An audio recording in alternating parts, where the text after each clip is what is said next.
A&M is operating remarkably well. We have 93% of our workforce at home and working from home. We have a few people that are manning our shipping dock and an accounting person that comes into the office each day to handle the mail. Other than that, other than those few people who are in the office IT staff, the building is empty.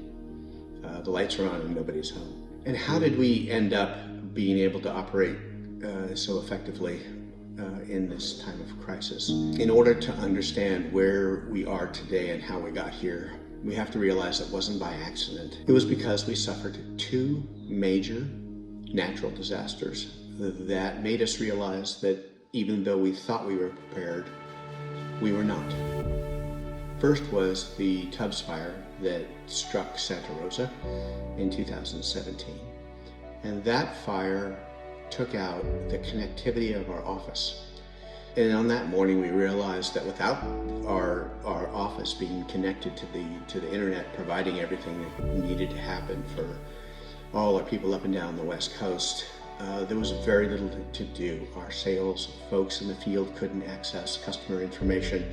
We couldn't process an invoice. We couldn't send an invoice. We couldn't take an order. We realized we had to move to the cloud. So the first thing that we did after that fire and after the immediate aftermath, which took us about 10 days to get shipping again and get receiving again, is that we evaluated what we had on premises that we could move to the cloud.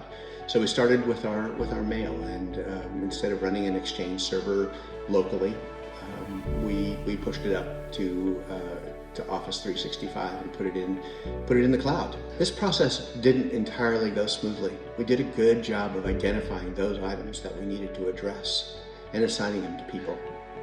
But we're busy, and fire season was a year away.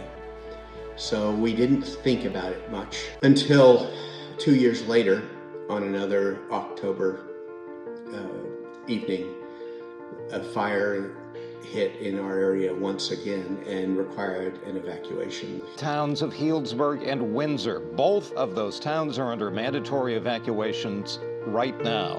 So unlike the first fire, this one we had complete access to our email.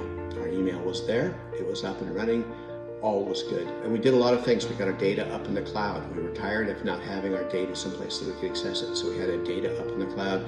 We had virtual machines running in the cloud that we could activate and connect to remote desktop sessions to get access to our accounting system, to get access to our quoting tools, to get access to our CRM, all of those things that we needed to have access to. So we did all those things in the 6 or 8 weeks after the 2019 fire that caused our evacuation from our town.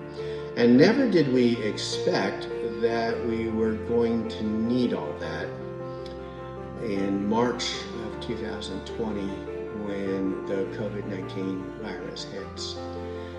And luckily, we were fairly well prepared as a company for this situation. We decided that we were going to operate all of our staff that could from home, and they moved to their homes with ways to access our systems to make them almost as productive as they are sitting at their desks. And whether our employees are in Washington or in Southern California, everywhere in between, we're operating pretty seamlessly. Everything is working remarkably well, I'm proud to say. We don't know what the future brings.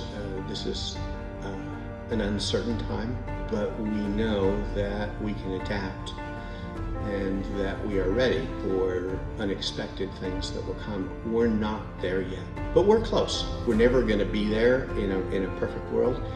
We would, but in the real world, we get closer, and as long as we get closer every day than we were before, the better off we are, and the better we are able to serve our customers' needs.